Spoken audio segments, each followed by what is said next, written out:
Inatras na ni Romel Mel Mendoza ng Pwersa ng Masang Pilipino ang kanyang kandidatura sa pagkapangulo at may live report si Cecil Villarosa ng Super Radio DZBB. Cecil? Gigi, nagdeklara na ang kandidato sa pagkapangulo ng Pwersa ng Masang Pilipino PNP na si Romel Mel Mendoza na siya ay aatras sa kanyang kandidatura.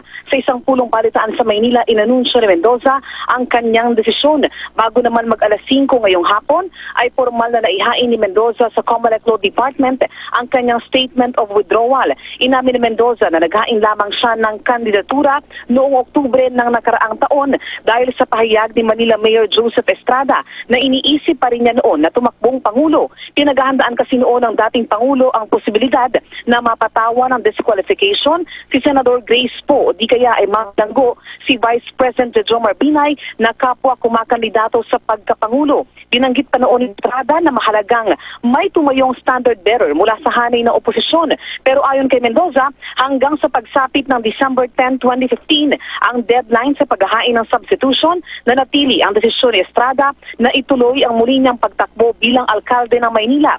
Si Senador Jinggoy Estrada na tumatayong presidente ng PNP at Jesse Ejercito, Secretary General ng PNP, ang nag-endorso kay Mendoza bilang kandidato sa pagkapangulo ng kanilang partido. Kasabay naman ang pag-atras ni Mendoza sa kanyang kandidatura, inanunsyo niya na susuporta ang kinakaban niyang kampil o kalipunan ng Masang Pilipino sa kandidatura ni Vice President Jomar Binay.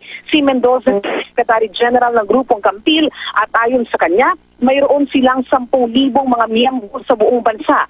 Nagpasalamat naman si Mendoza sa hindi pagturing sa kanya ng Comelec bilang nuisance o panggulong kandidato. Sa kabila naman ng kanyang pag-amin na kumakandidato lamang siya para sana bigyang daan ang pagtakbo sa pagkapangulo ni Estrada, ayaw naman niyang ituring na panloloko sa proseso ng eleksyon ang kanyang ginawa. Sa panig naman ng Comelec, sinabi ni Comelec Chairman Andres Bautista na mahalagang mapag-aralan ng Kongreso kung dapat na bang amyendahan ang Omnibus Election Code. Payagan pa rin ang substitution ng mga partido dahil lumalabas na ginagamit lamang itong mekanismo para mapaikutan ang electoral process. Nang dahil naman sa pag-atras na ito ni Mendoza, mababawasan ng isa ang opisyal na mga kandidato sa pagkapangulo. Hinihintay din na maging executory ang desisyon ng Comelec and Bank na nagdedeklara namang nuisance upang gulo ang independent candidate sa pagkapangulo na si Dante Valencia. Gigi? Maraming salamat, Cecil Villarosa ng Super Radio DZBB.